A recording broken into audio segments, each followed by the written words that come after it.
Welcome back to the MCU Exchange Podcast. We are so glad to have you guys back with us. This week, we have so much news that I don't think we can hardly stand it. So we're going to go ahead and jump right into the show. We have Adam and Rhiannon with us, just like usual. And you guys know them, and you'll get to know them a little more as we talk. So let's just jump into our news. First news up, we have a director pairing now for Captain Marvel. For a long time, we've been hearing that was going to come, and now we have it. Marvel, we know, was looking for a female director, and the team they got is a pair, Anna Boden and Ryan Fleck. Obviously, a male-female pair there, and they're going to direct this movie together. They have some experience doing a few things that not a lot of folks know.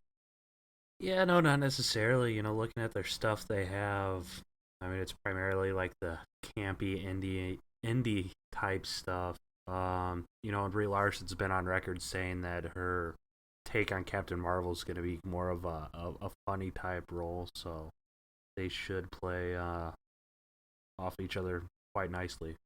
Yeah, the only thing I really took away from any of this is, to me, this just continues a series of decisions on Marvel's part when it comes to directors, of going to lesser known, not big name people. And this is, I mean, really, it's interesting. I know it's kind of exhausting for some people to always play the Marvel DC comparison game, but when you look at the way DC has gone after relatively big name directors, and they like to, sometimes it seems, make a splash with the people that they get to do their projects, it's been fascinating to see Marvel kind of take a very different tactic. By the time we're done, as you start to look through Phase 3 of the MCU, it's the Russo brothers, followed by Scott Derrickson, followed by James Gunn, followed by John Watts, followed by Taika Waititi, followed by Ryan Coogler, followed by the Russos again, and now this pairing. I think we'll have Peyton Reed back for Ant-Man and the Wasp. And I think when you look at that, some of those directors are a bigger deal now. I mean, James Gunn is obviously very popular and is really well known because of Guardians. But that is a lineup for almost the entire phase, in which Ryan Coogler is maybe the biggest name on there for, non-MCU work. And so I just think it's interesting they're continuing that. They seem to be very confident that they can find people who've directed smaller budget stuff, and that they can give them a support cast to do the big budget stuff, but also have the artistic vision that a lot of times independent filmmakers have, that can get kind of, taken out of you once you've been in the Hollywood business for a while. So I just think it's interesting that that's continuing. So, all right. We also have some big news on the New Warriors front. So this week, Freeform was doing their upfronts, where as a network, they show advertisers and other people what they have coming in their next season. And so they were showing us a lot from Cloak and Dagger. We're going to get into that just a little bit later. But they also gave us the lineup of their team for New Warriors. And there was a lot of speculation about this. Already the team's going to be a little bit different because Squirrel Girl has been added as sort of the leader of the team, which is not traditionally part of the New Warrior lineup. And so if you've been wondering who's going to be in this show, the 6 characters have been selected. And they are Squirrel Girl, Mr. Immortal, Night Thrasher, Speedball, Microbe, and Debris. It's kind of interesting. I think some of these are relatively new characters. I'm not sure if any of them are original. They may just be deep enough cuts that I don't know them very well, but I definitely had to look up the power sets on a couple of them. Adam, we'll give you first. Give you first go, because I know right now you are undoubtedly mourning the fact that your much beloved Darkhawk did not make it. Yeah, I'm kind of bummed about that. But no, it's kind of something I expected. Obviously you'll have Night Thrasher and Speedball in there. Microbe was part of the team during the first Civil War run. I was surprised to see Mr. Immortal on there. I know Jeremiah had kind of guessed that leading up to it. And there's been Freeform execs on on record pretty much saying that they're completely open for spinouts, so this is essentially Marvel's version of what DC has on the CW, so having Mr. Immortal in there and then the series led by Squirrel Girl, those are two members of the Great Lakes Avengers, and that's certainly a campy type show that would probably go over very well on Freeform. But the lineup, yeah, that's enough characters, there's certainly going to be some interesting dynamics on there. Yeah, I was really interested. Like I said, I've never heard of Microbe, honestly. I've just not, New Warriors is not part of the comic world I'm familiar with. And this idea that talking to the germs in your body to know like where you've been and what you've done, that concept sounds hilarious. Like even that one really stood out to me. Right, like even like which germs are still alive. Like, like talking to some of the germs on your hand is like, yeah, this dude never washes after using the bathroom. Like something like that. Like there's all these kinds of like gross situations that could come out to be really funny. Rhiannon, did you have any particular thoughts on kind of this lineup for New Warriors? I don't really, I'm with you on this. It's not a comic I've ever read. It's not one that interested me when I first heard about it. But obviously, Microbe jumped out to me as well. The descriptions that they provided for these characters, all of them, are funny. Even Mr. Immortal, they're like superpower, cannot die ever, maybe. So he says, and that's just I don't know. I just find it funny. It seems like a good number of characters with pretty complex powers for us to get to know in 10 half-hour episodes. So I'm curious to know how much character development there's going to be, how much focus on these powers there's going to actually be, and just the tone of the show. When I saw Mr. Immortal, my thought was just, it told me so much about what they're going to do. Like, we had heard this was going to be a comedy, but that to me sort of, like, that's a character whose power is almost purely comedy. Like, I'm sure there's some cool things you could possibly do with it, but like, if they were going to say it's a comedy, but then kind of veer into drama pretty quickly, that's not a character I think you keep. And so it seems like they're definitely going to keep this very goofy, very fun, and that was kind of the signal I got from that. So, and like you said, it was very funny, the descriptions they gave, and so I think it should be a good time. I'm a lot more excited the more I hear about this than I was at first about the lineup. So it'll be cool to see it develop. It's been a really busy news week because we have huge Guardians of the Galaxy news, and it's our third item that we're bringing up on the show. There's two things here that we really need to talk about a little bit. Actually, three things. First of all, we've heard now that there are going to be 5 post-credit scenes at the end of this movie. Apparently 4 of them were in some of the first showings that happened this week, and they're going to add a 5th. And this is not a joke. Like, when I saw this, it sounded like an Onion article, but it is real. James Gunn has told us 5 post-credit scenes.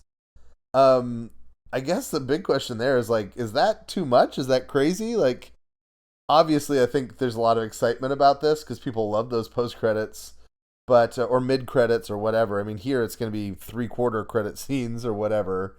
Do you guys think that this is this too much, or is this kind of cool? I have no idea. I mean, I would normally say it's too much, but there's nothing normal about the Guardians movies.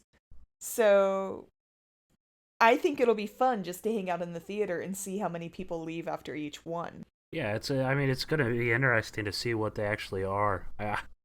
I just read an article that spoiled one of them right before hopping on, so that's a bummer, But I mean, we're certainly in a spot where we could get something from Black Panther, maybe a little snippet from Infinity War. I think they did show some footage from Inhumans at C2E2, so that would be the ultimate Easter egg type deal. But I don't think they'd put the ABC show in with the movies. But 5 post-credit scenes. They're just letting James Gunn run whatever he wants. Yeah, I'm kind of excited that I think I'm personally a fan of one kind of funny or lighthearted post credit, and then I want the other one to actually be like a kind of cliffhanger. This is something to look forward to in the next movie kind of thing. So I love that I'm going to get both of those. I don't think they're just going to be 5 goofy ones, but maybe. And so that's cool. I am interested. You mentioned Black Panther. That would feel really weird and uncomfortable to me if like there was a Black Panther. Like I don't know, the Guardians are such a separate like corner of the universe. I wouldn't mind like something Ragnarok being in the post credits, but if they like kind of move to T'Challa, I don't know. It wouldn't feel right. So I'm a little apprehensive, but generally speaking, James Gunn has done everything so well. I have a hard time not just trusting that he's going to do whatever well. Speaking of James Gunn, the second part of this story is that he has officially said that he's going to do Guardians of the Galaxy Volume 3. Now, if you've been watching sort of the story behind this, he has been asked incessantly, almost since the day he started Volume 2, hey, are you going to do Volume 3? Are you going to finish the trilogy? And he's always said, that's a big decision. These movies are 3 to 5 years of my life. I don't know yet what I want to do 5 years from now, and so give me some space to figure that out. And so the fact that he's into it, he talked in his press release kind of statement about how much he loves these characters, and he wants to bring this trilogy kind of to a conclusion for this iteration of the Guardians, which means it looks like he's really looking at it as a traditional film trilogy. So that's all I think really interesting. Adam, I know you're really into Guardians. Are you excited to see James Gunn back to give us one more go after this one? Absolutely. Put him in charge of as many Marvel movies as possible. I mean, he took the G-list characters and made them into arguably one of the most popular properties. I was just reading an article earlier about a character that's going to debut in Guardians 3 too. I'm not sure if it's a spoiler or not, so I don't want to spoil you guys. But yeah, I mean, put him in charge of the whole cosmic side, post Infinity War. I know we were talking earlier this week, maybe as soon as Guardians 3 wraps up, that's going to be really, really good timing should X-Men or Fantastic Four come over from Fox. So I think James Gunn at the helm of a Fantastic Four movie would absolutely rock. Do we have any situations where the directors have done more than 3 movies? I feel like 2 or 3 seems to be the burnout point for some of these guys. Yeah, so I think the Russos are definitely on for 4 because they did Winter Soldier, they did Civil War, and now they'll do Infinity War and Avengers 4. So that'll be it. But yeah. Yeah, and the Russos don't appear to be burning out anytime soon. No, they seem to be going pretty strong. But you're right. I mean, particularly the sort of those first foundational characters like Jon Favreau and Joss Whedon, they both did 2, and it felt like after 2 it was okay, I'm done. No more of this. Thank you very much. So definitely. But again, I think some of that is because they're going to people who are kind of lesser known. And so, I mean, the guys that are going, whether it's the Russos or it's Gunn, I mean, those are people who were not doing gigantic blockbuster movies, and they owe kind of more of their career to their Marvel experience than maybe someone like Jon Favreau, who had sort of some experience before that. And so, yeah, I don't know. I think maybe that plays a small factor here. But the other piece of Guardians that we needed to talk about is that the first people who got to see Guardians did so this week. There was a showing of it.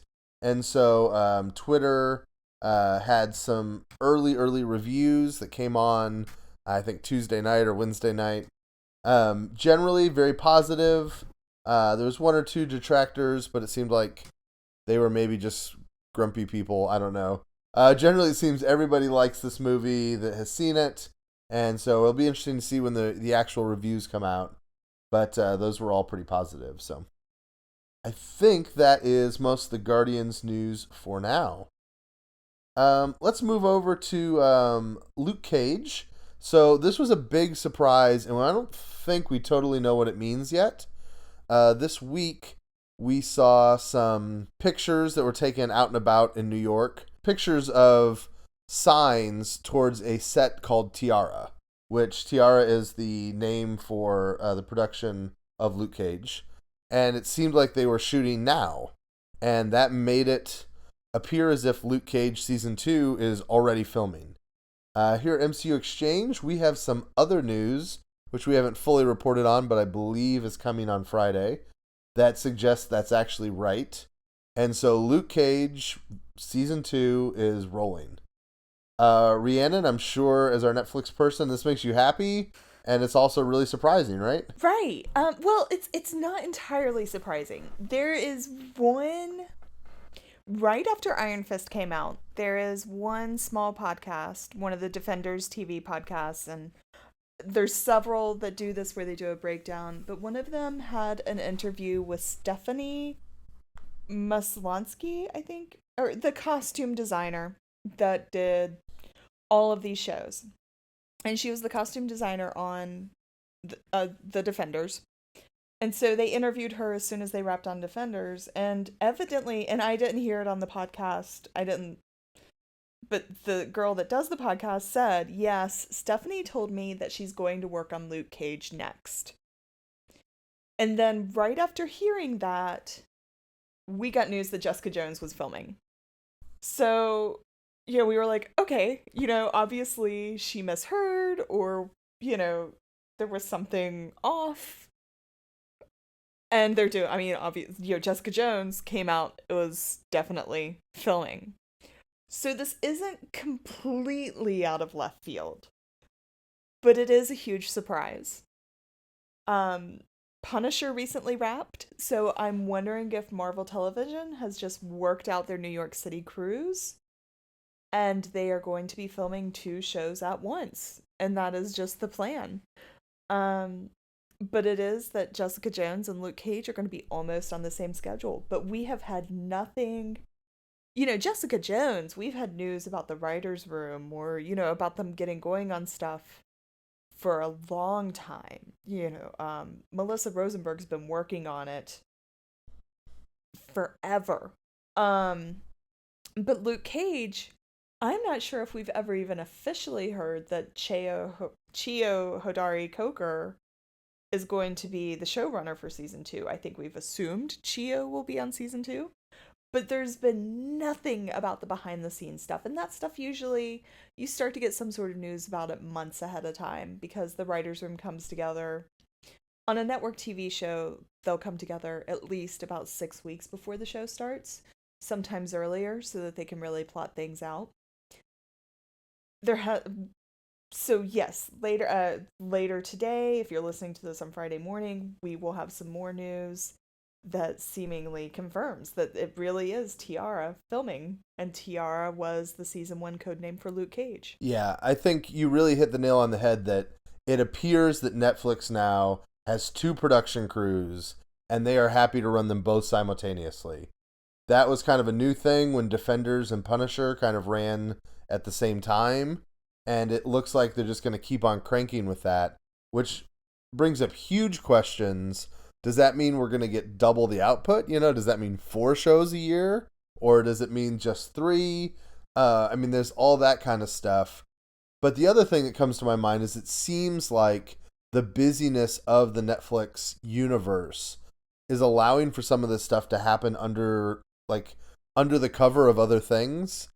Between the release and the reviews and all the stuff that happened with Iron Fist, and then all the publicity that's starting to happen with Defenders, and then some things talking about Jessica Jones, it's almost like Luke Cage Season 2 was afforded the possibility to just fly under the radar and to start to do these things and to start to work on these things, and nobody really noticed because there was so much going on. And so it's really interesting to see that happening like that. Adam, do you have any thoughts on Luke Cage? Oh, sorry, Rhiannon. Do you have something else? Oh, just to clear, they did start Defenders isn't the first time they filmed two things at once. They started filming Luke Cage before they were done with Daredevil season 2. They started filming two things at once that early. And I think they overlapped just a little bit. They overlapped for a couple of months. And I think that Luke Cage completely wrapped before Iron Fist started filming. But I totally agree that I'm really hoping it means an accelerated release schedule. Maybe 4 shows in 2018. Nah, it's cool.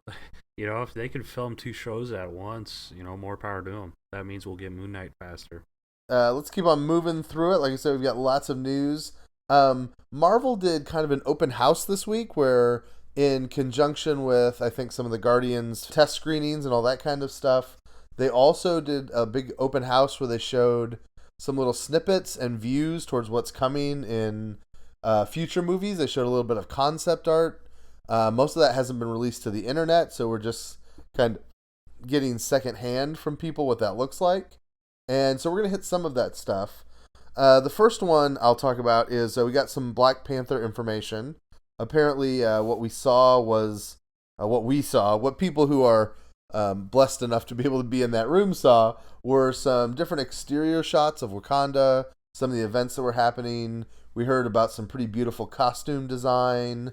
There was a little bit about Agent Ross and Claw kind of having this quippy little conversation with each other, and some of the humor that was in that scene.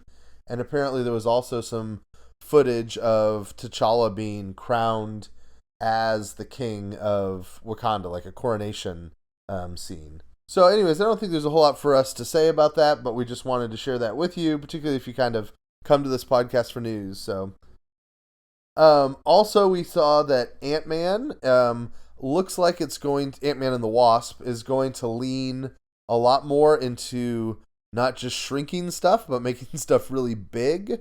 Apparently there was a scene with a giant dog that was playing fetch with a car, or some kind of concept art along that line.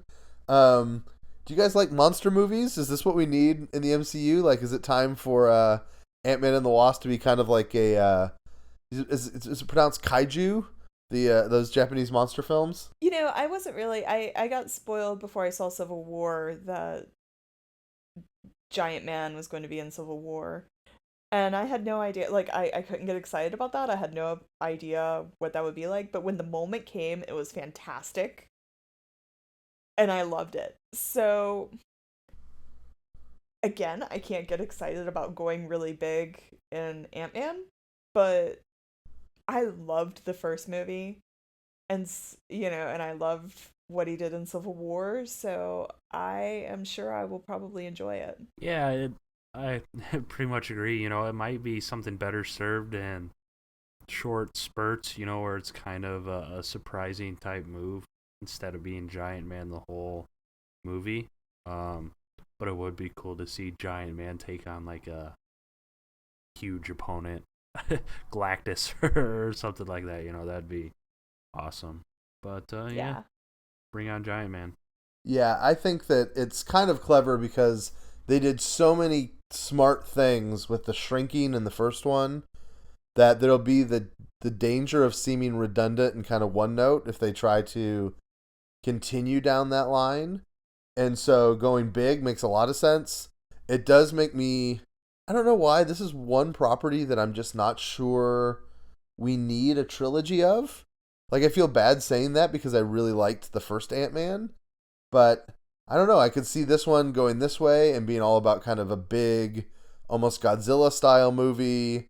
And then, after that, being like, okay, we've seen him little, we've seen him big, and he is now joining the ranks of Hawkeye as a guy that just shows up in other movies, And I would be fine with that if he shows up consistently in other movies and he gets to do cool things. Like, I can enjoy Hawkeye, I guess. Continuing to show up in just everything. He never needs a standalone. One other movie that is coming up that we heard some things about this week is we saw a little more glimpses into what Thor Ragnarok will be like. And the big announcements were that the Warbound, some of these characters that Hulk is connected to in the Planet Hulk storyline, which is being adapted in part for this film, are going to be in this movie as well. Particularly the bug creature Meek and the giant stone rock guy Korg. And what I thought was really exciting is Taika Waititi has a history of putting himself in all of his movies. Sometimes kind of like Alfred Hitchcock. It's not always a giant role, but he's usually in it in some way. And he's always very funny when he does it. And it's interesting that he's going to do the mocap for Korg, or already has done it. And so it will be his sort of physicality, and that is the way that he's putting himself into the film. This is a pretty cool cameo, isn't it? Like, if you're a director, putting yourself in via motion capture is kind of a clever way to do it, I think. Definitely. Adam, are you a big Planet Hulk fan? Did you like that storyline a lot? Yeah, I've read it some. I mean, it's not like, oh, that's my favorite comic run of all time or anything, but a lot of people love it to death, so this is kind of Marvel's way of kind of reassuring everyone Hulk probably won't get a solo movie ever again because they're just throwing Planet Hulk into Thor Ragnarok. But yeah, Korg's a really cool thing, and that's very creative playing motion capture. It should be quite humorous. Yeah, I think my one disappointment in all of this is I did love Planet Hulk. It's one of my favorite comic storylines over the last decade or two of things that I've read, and so I am a little bit sad that we're never going to get like a full Planet Hulk saga, because that really was a storyline that had 2 or 3 major twists and turns and movements to it.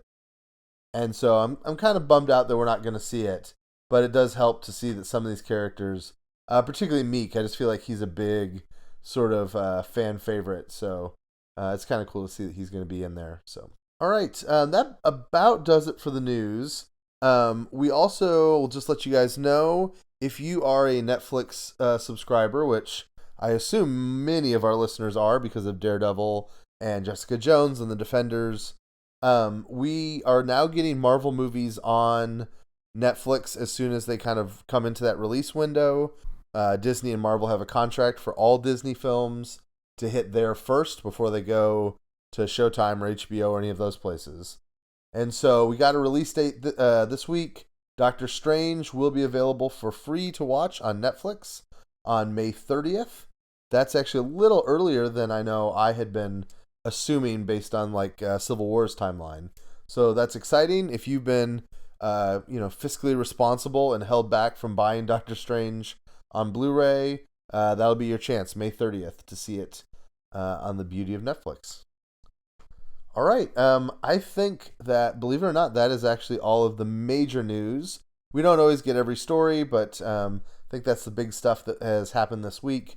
Yesterday was a really crazy day in Marveldom, so always stay up to date with the website. We do everything we can to give you guys news and to give it to you really fast.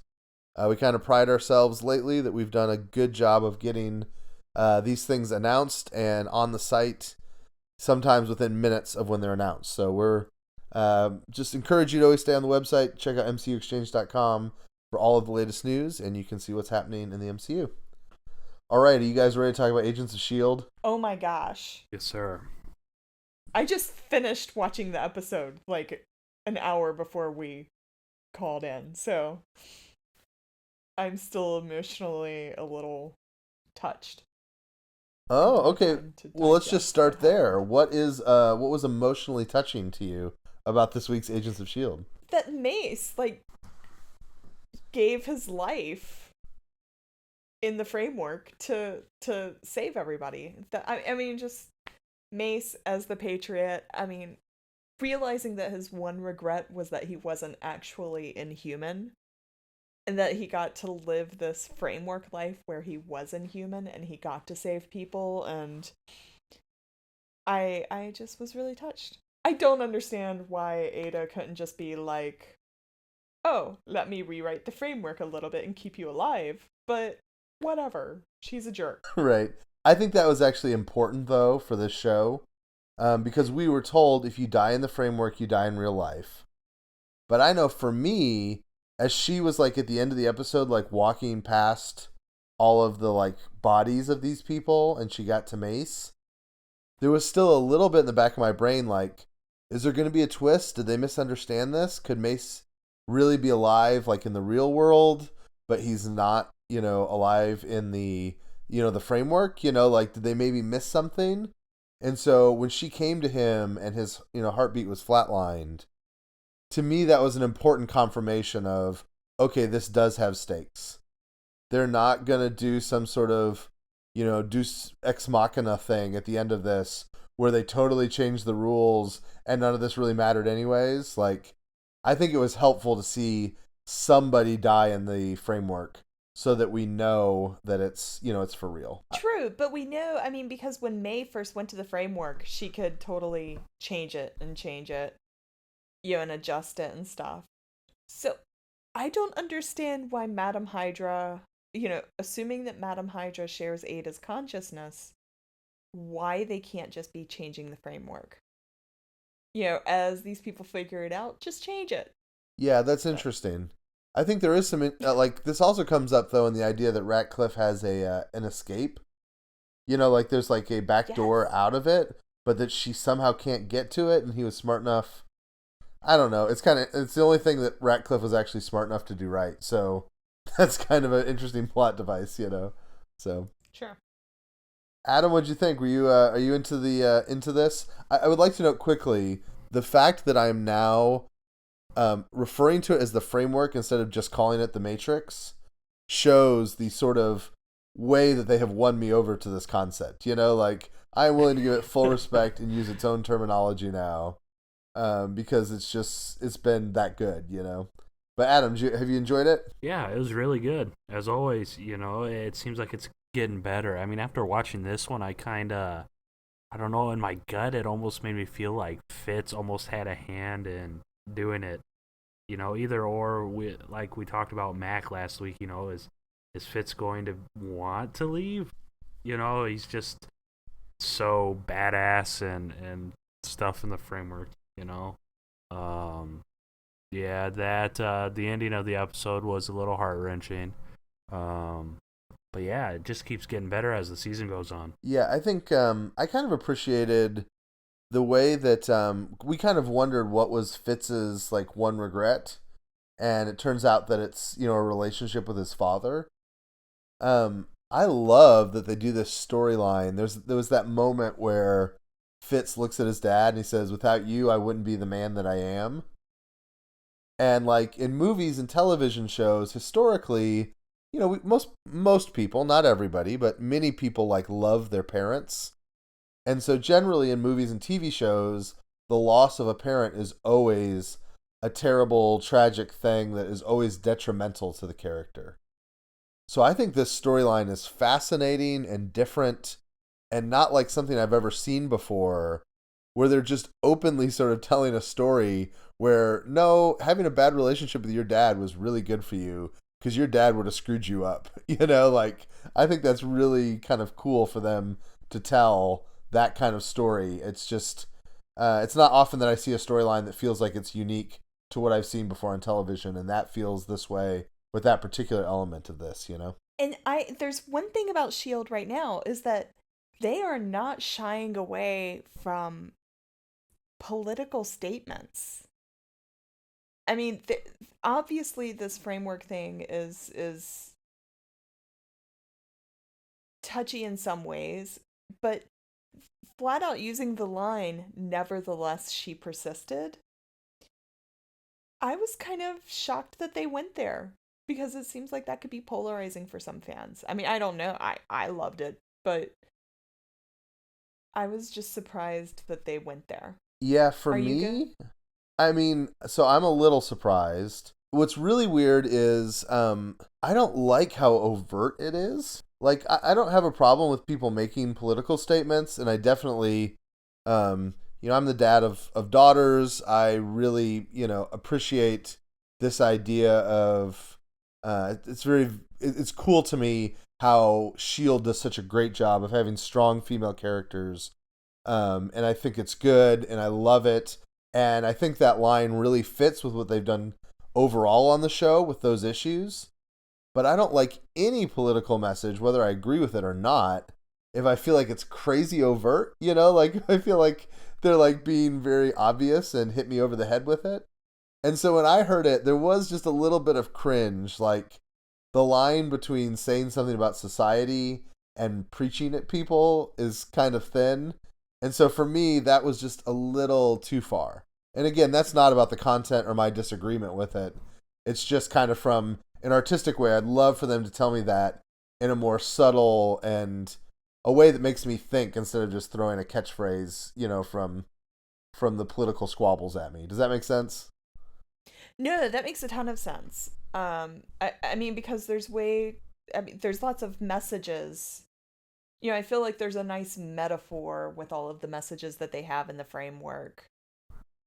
And it has a lot of interesting ideas that can be, if you want to see them in relation to current events, and that help you look at other people differently and whatnot. And I feel like sometimes throwing out something like that says, oh yeah, we're definitely over here, it can be polarizing, and it can get some people to just not listen at all, and not watch or not watch. I mean, not that I've heard anything about that, not that I've seen anything about that, but I was surprised that they made it so blatant, as you said. Adam, I know you had mentioned that you heard that line, like immediately on our conversations online.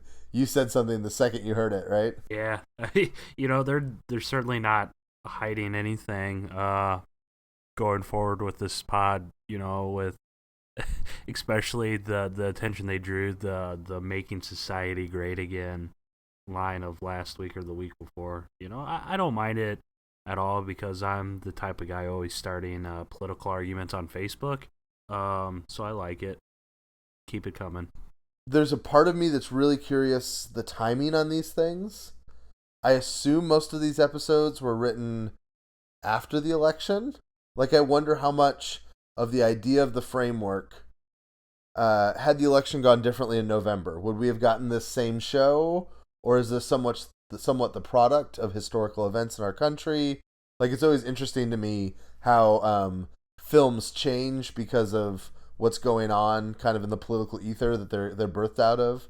So I would love to be able to, like, sit down with Jed Whedon and, like, work out, like, okay, which of this part were you going to do beforehand, and how much did that change, as the season went on? There's one piece I wanted to pull out a little bit.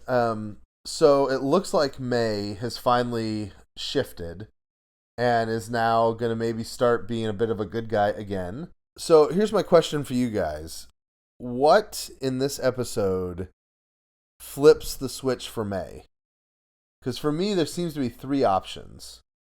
Option one is she saw what they were doing to kids, and for some reason that bothers her that they would do that to children. Or option two is she's inspired by the heroism of Mace. And option three would be that when Coulson looks at her and says May, that her deep, long hidden love for Phil Coulson is the thing that finally gets through to her. Which do you guys think it is? I'm going to go with deep love for Coulson. And maybe a tad bit of heroism, but I like the idea. They've played a lot with the subconscious love for Coulson that she has. So I'm going to go with that for now. Yeah, I thought that whole part was kind of odd in a sense. She runs into the room and Coulson recognizes her, and then like she doesn't even point out anything about Grant. I understand it was a dire situation, but she didn't like even grimace at the fact that another Hydra agent was there. Yeah. But yeah, I really, really, really like that scene and how the whole ending was. I got goosebumps a little bit. Yeah, and it was also one of those scenes where they're brilliant about their special effects budget. Like, crumbling building is the best thing to do, because all you gotta do is kind of shake the camera a little bit, and like everything, it's a real cheap thing to do. So, but yeah, I liked the whole thing. I've just been consistently surprised at how good this storyline has been.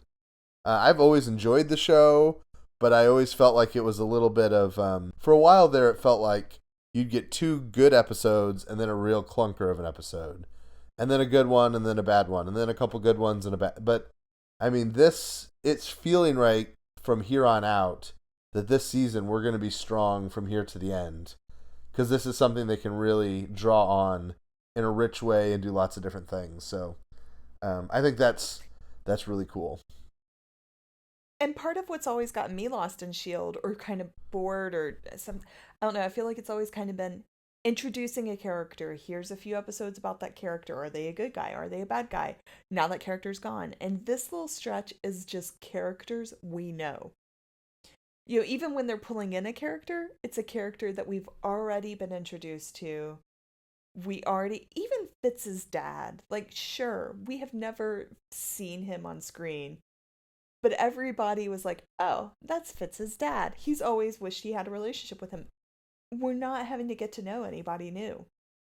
So I think I'm just kind of enjoying that. Any other thoughts on this episode before we move along? How about that totally sick comeback, or whatever you want to say, reintroduction, or whatever, when they, what do you call it, broke into the containment camp or whatever.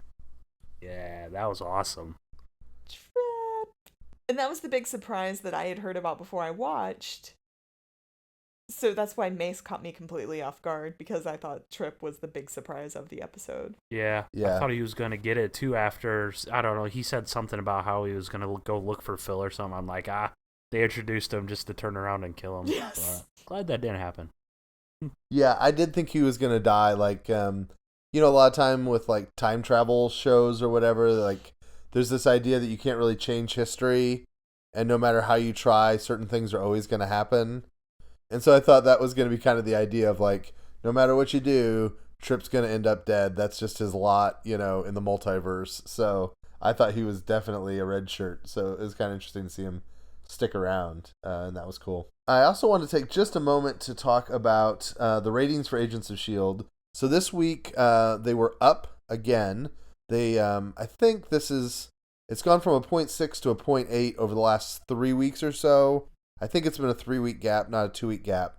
But still, that's significant. That's a 33% increase over a couple of weeks.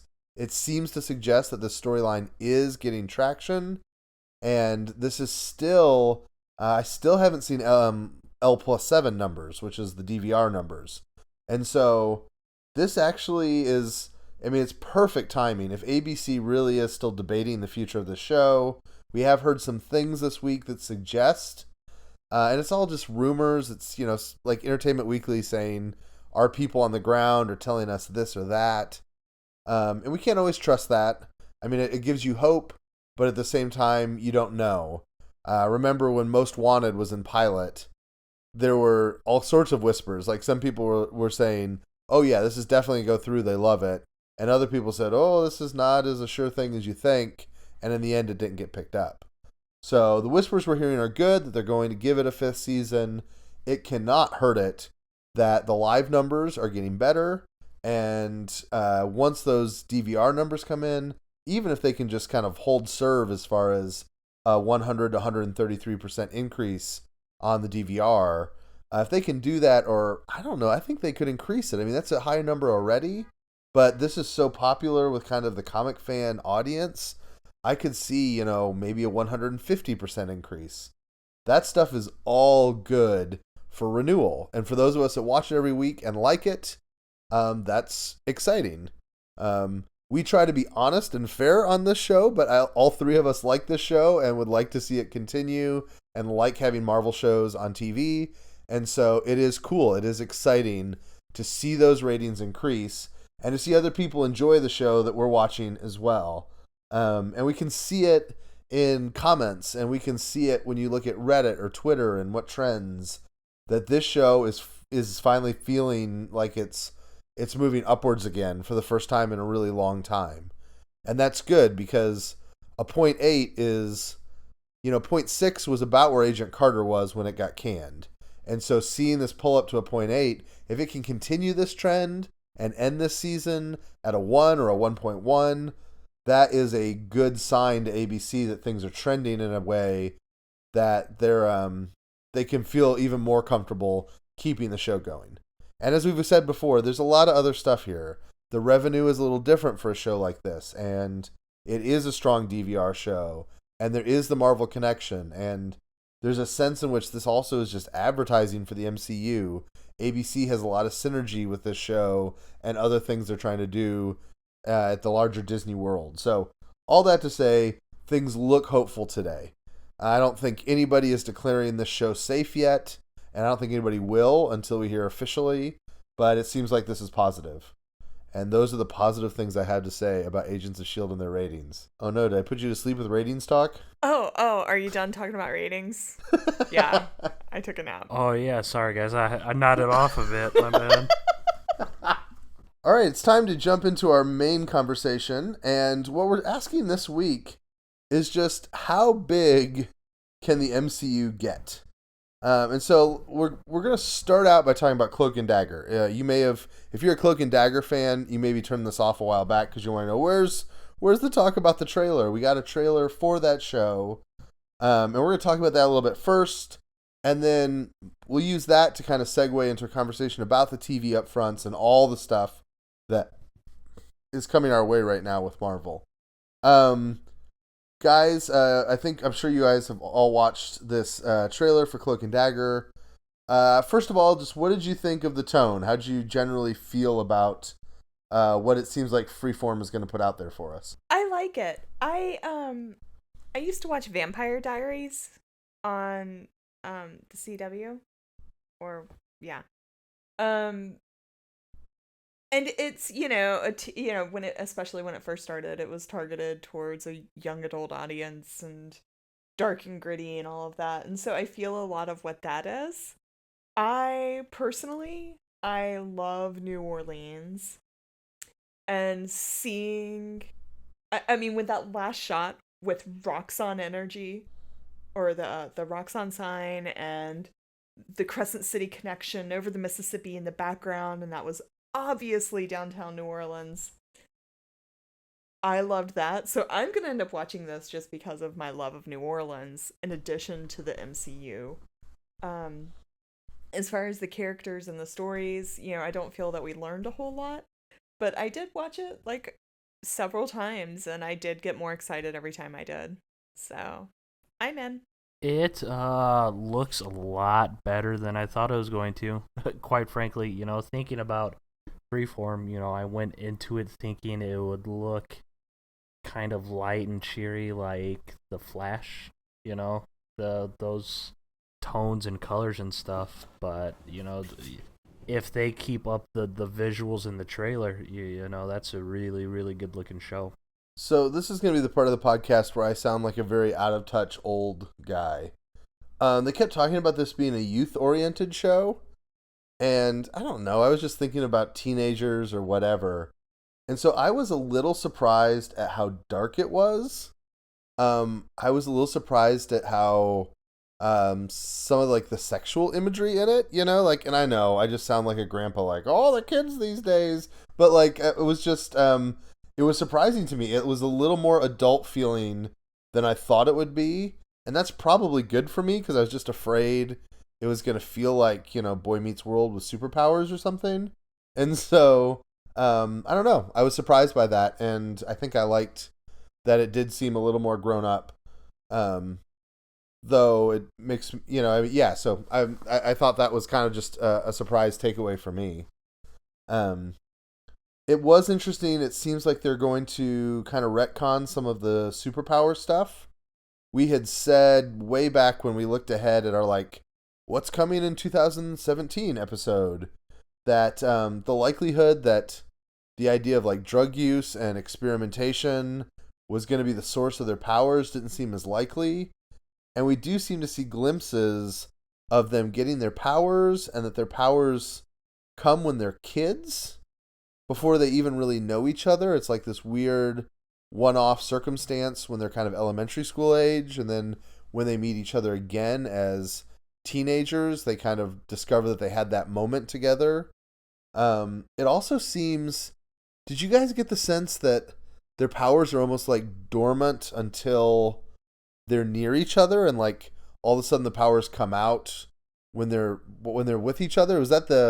That's how I felt like the trailer was setting it up. Did you feel that way as well? I thought that was kind of part of their mythology. And this is where I don't know Cloak and Dagger that well. But I thought they kind of strengthened each other in some way. My understanding is that their powers are somewhat symbiotic, like they are related to each other, but it's not that they don't have them if they're not with each other. It's more like Cloak's power will consume him if she doesn't kind of provide him some light to counterbalance like this cancerous darkness that he has. But the trailer, and maybe I'm reading too much from it, it almost seems like they don't have powers unless they're with each other. And that if they were maybe separated from one another, they wouldn't have them again. Again, I mean, I'm just reading kind of in between the lines. That would be really interesting to me. Where, like, they're... Like this, I don't know, like that would be kind of an interesting thing for a superhero show if your superhuman ability is contingent upon that sort of chemical butterfly in the stomach, like connection you have with another person. You know, that like if their romantic or sexual feelings for one another somehow triggers their powers, like that would be fascinating. Because we all know what that's like to like fall in love with somebody, and when you're around them, you just feel different. And you feel on top of the world, like early in a relationship. The idea that could actually cause someone's superpowers to come out, I think is kind of cool, and I think it would be kind of an interesting thing for them to explore. You know, the other thought I had that I'll get your guys' thoughts on before we broaden the conversation a little. One of the things that was going back to the tone, and as dark as I felt like it was compared to what I thought it would be. When we heard that Freeform was doing this show and that Freeform had also picked up Squirrel Girl and the New Warriors, I think immediately we started to think about, oh, they're building their own little sub-universe, and it'll be really cool if their characters like cross over and connect with one another. Based on what we've heard about New Warriors, and based on what we saw in this trailer, it's going to be hard for these two shows to cross over, right? Like, it is not going to be a natural fit for Mr. Immortal to like strive into the middle of their like hardcore melodrama. Did you get that sense? Like, do these shows seem less connected now that we know what we know about the two of them? Yeah, I'm not feeling anything that would bring them together, but who knows? But right now, I'm not seeing anything that would. No, it's story-wise, it's based in New Orleans, so that's kind of a new territory Marvel hasn't gotten to yet. It's really interesting to see them actually starting to branch out geographically within the MCU, because, especially after the whole Terrigenesis outbreak, superheroes aren't only in New York City. So it'll be good. Hopefully, it's going to be interesting to see where New Warriors is based in. Isn't the writers' room in L.A.? So there's kind of rumblings of it being based in L.A. I think it'd be very humorous to have them based in Chicago or Detroit, like a Great Lakes Avengers type thing. It'd definitely add more humorous undertones. All right. I think one of the things that so what this really brings up for us that we were wanting to talk about a little bit more is there is a lot of content coming our way now. I mean, I think we're all aware of the movie schedule that this year we've got between now and basically Thanksgiving. We've got Guardians Volume 2, we've got Spider-Man Homecoming, we've got Thor Ragnarok. We're hearing that we'll probably see something from Inhumans soon. And so Inhumans drops September 1st into IMAX and then on to ABC. Things are looking good for the possibility of some more Agents of S.H.I.E.L.D. in the fall. We've got this hitting in January or February, we hope, of next year, early 2018 for Cloak and Dagger. New Warriors probably will not be that much after it. Runaways is filming right now, almost completely incognito, I feel like, over on Hulu. And so there's just all of that stuff. And then obviously Netflix as well, with Punisher coming out, Defenders in August. We've got Jessica Jones Season 2, Luke Cage Season 2 filming. Daredevil Season 3 is supposed to film later on this year. Like, it's just a lot. And I know, like, when the New Warriors show was greenlit, I told my wife about it because her and I watch all this stuff together. And the first thing she said is like, when are we going to have time to watch all these shows? And so I guess that's kind of the question. Do you guys feel like there's ever going to become a point where the MCU gets so big that there's going to be stuff that you just can't get to? Like, you just can't watch it all. I mean, I think we're already there for some fans. I mean, I've definitely know some diehard MCU fans that maybe they aren't watching S.H.I.E.L.D. anymore. Or they're slowly making their way through Iron Fist. And definitely some that aren't interested at all. I mean, how many fans this week saw that Cloak and Dagger trailer and was like, wait, what? There's this coming out? This is the MCU? We know this? This is... Which is why I love that they threw the rocks on sign in there. That kind of says, you know, hey, yeah, this is the same universe as Daredevil. Right. It's all connected. Wink, wink. Yeah, you know, I mean, that was a kind of deep cut, but it at least pulled things in a little. So I think there's definitely, it's definitely getting hard to keep up with everything.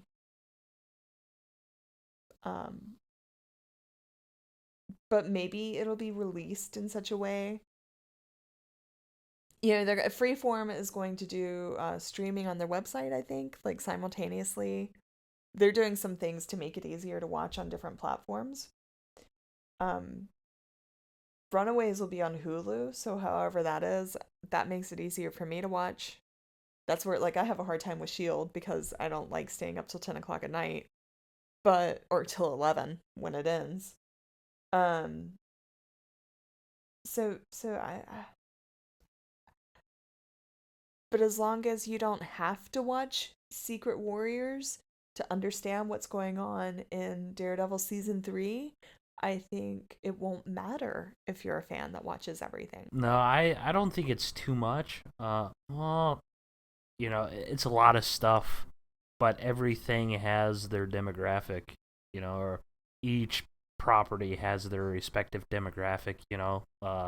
Obviously Jessica Jones and Daredevil, where some dude lopped off his own arm and put it in a garbage disposal, isn't going to be broadcast to the same people that's going to be watching something on a network that used to be called ABC Family. You know, it's a lot for people that watch everything. You know, I mean, we're getting so many TV shows. You know, there's going to be 3 movies this year, 2 movies next year, and 3 movies afterwards. You know, I mean, for us 3 on here, just because we're so in tune with the MCU, you know, I don't think it's too much per se. But, you know, it might start getting to a point where it's going to be uneasy or not easy for a general fan to hop on board and know what the heck's going on, you know.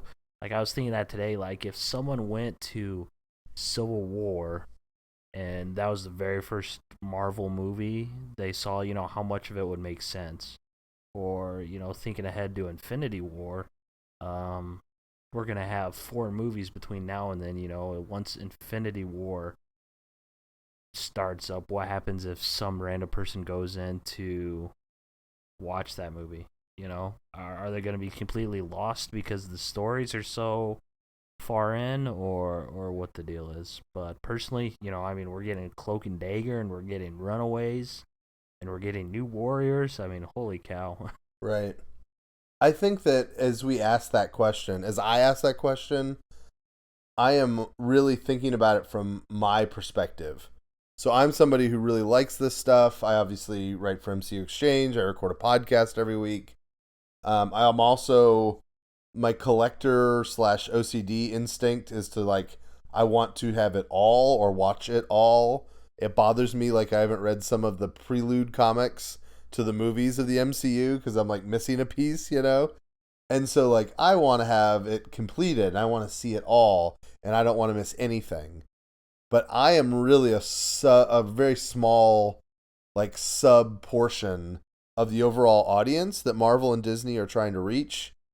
And in reality, I think they probably give people like me more deference than we even deserve, because there are a ton of people that aren't that way. They consume this differently.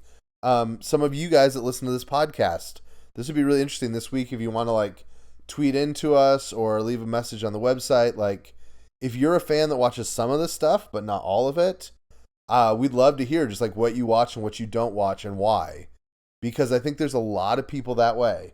I have, I've mentioned before, I have a friend who only watches Jessica Jones.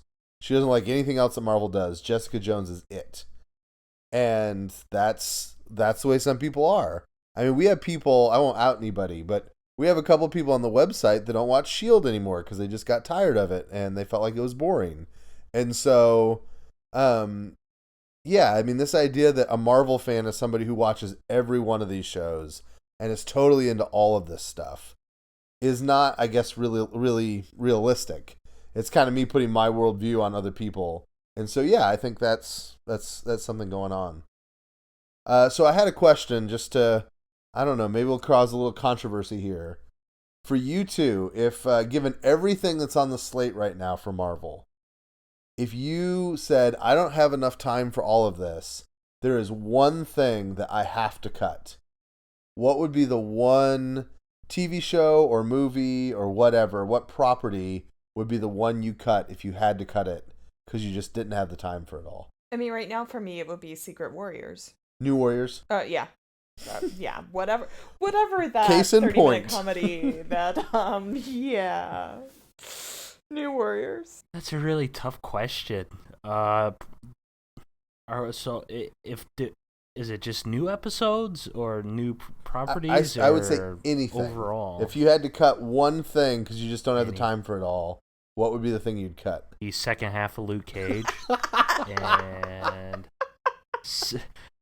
and season 3 of Agents of S.H.I.E.L.D. Okay. Okay.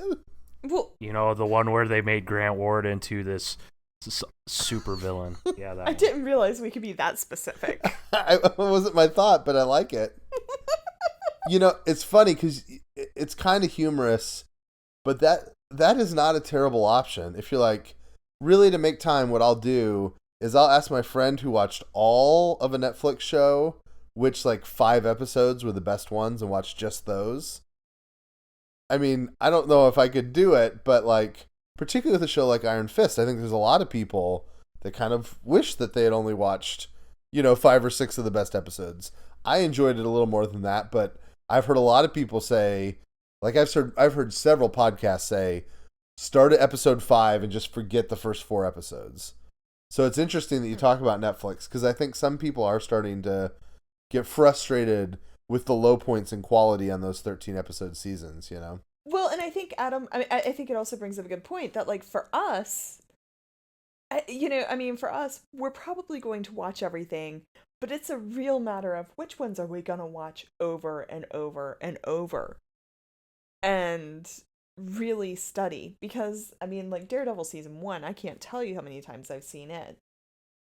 Because I'll turn it on in the background when I'm doing other things or whatever. Luke Cage, the back half of that season, I don't know if you could get me to watch it. There would have to be a real reason for me to rewatch some of those episodes. So maybe that's the equivalent for us to what it is for normal people that are trying to watch this and also, have a life and watch other things. Not that we don't have a life. I have a life. Sometimes. Don't get too defensive. Yeah, I think my thing, if I had to, do my weird question I created, I guess I would say Cloak and Dagger is the one for me. Even after this trailer, I'm still not convinced. They're not characters I deeply love. What I like about Cloak and Dagger is when they show up in Spider-Man, or when they show up in Miles Morales, or when they showed up in Runaways. And so that's probably the one I would leave out. But yeah, I'm going to watch all of this. And if Freeform doesn't make it available online, we'll pay the extra to do a season pass on iTunes so we can watch it. Like, at this point, Marvel owns my wallet. And so that's just, it's life, But I just thought it was interesting to see kind of what we might put away. So I guess let me kind of finish with this question. We've heard people, and I think even people at Marvel, say something like, the great thing about our characters and the great thing about the catalog we have is that it really is endless. There will never run out of new, exciting stories to tell and properties to develop. Do you believe that? Or, for example, and, if you're a fan of New Warriors, don't hate us, but the fact that we have a TV show with Mr. Immortal going to be a main character, is that a suggestion that this catalog actually is not endless and we're starting to see them at least get towards the bottom of the barrel? Or, how do you guys feel about, like, when you see these new properties, do you feel like, oh, wow, that's really great, that's something that needs to be done? Or does it feel like they're stretching more and more as they add these things on? I mean, they're coming up with new stuff every day in the comics. Like when we were talking about S.H.I.E.L.D., some of my burnout on S.H.I.E.L.D. was simply there were too many characters that I was having to get to know all the time. So all I ever really want is a base group of characters that are well developed and that I really get to spend some time with. That being said, I when they're at the point that they're giving us like Stiltman, or I mean, I don't know, we've seen Doc Ock in the Sony movies, but there's some really weird Silver Age characters that I think if they got into, but I don't know. I don't think they're scraping the bottom of the barrel. You look at Spider-Man and the whole plethora of villains he goes up against. I think this series calls for the funny characters, and obviously since Rocket and Groot are now two of the most popular characters, they're quite unavailable, So, I mean, Mr. Immortal, they'll be able to do all sorts of hilarious stuff, and people are, he's kind of that character that's going to be quotable, especially for the freeform demographic. I don't think they're scraping the bottom of the barrel quite yet. I mean, we have yet to see Darkhawk, so there's that. Yeah. I think the thing that makes me still feel okay about this is that they have such good characters that they're still holding a reserve. Like, they have some powder that they're keeping dry. And when I say that, you said a little earlier today, Moon Knight. Or the big one for me is Miss Marvel, Kamala Khan. Like, those are characters that are not just, oh, you could do something. Like, those are ones that, like, I immediately start to salivate at the idea of, like, oh, that would be an incredible show.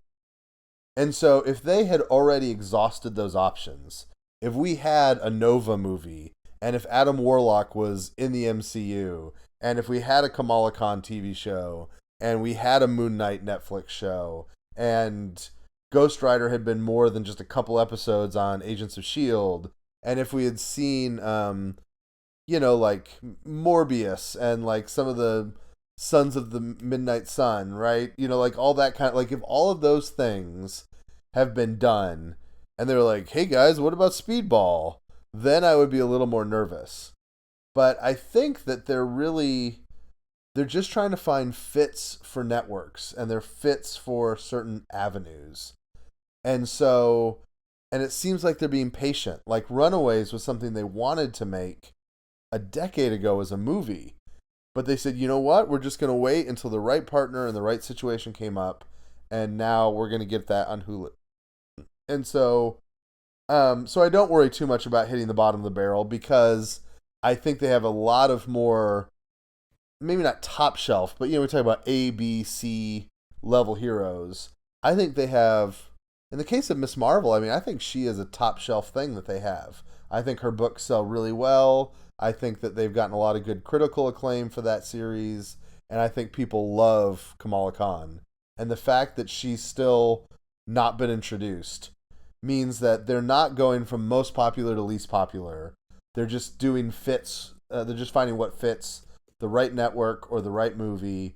And so that all makes me feel better about, the whole process, if that makes any sense. So first off, on the mail, we did get a couple of comments about last week's episode that there was some kind of weird long gaps, it felt like, which kind of maybe made our energy seem a little low. Hopefully you're hearing that better this time. Honestly, what happened is I messed around with some new editing software last week, and it didn't work like I wanted it to, and it got late, and I got lazy, and so I did not edit it as tightly as I usually do. So we heard you guys on that. Apologies for that. We're going to try to help that not happen, because I know that it is very terrible to listen to long pauses. It's one of the reasons I don't listen to Jim Rome on the radio. It drives me crazy with his pauses. So anyways, we heard those comments. Thanks for letting us know, and we're going to keep on working on those things. We're practicing, we said last week, we're trying some new different things on recording, and so hopefully you're getting better audio quality all the time, but it just means growing pains sometimes, so we appreciate your patience with it.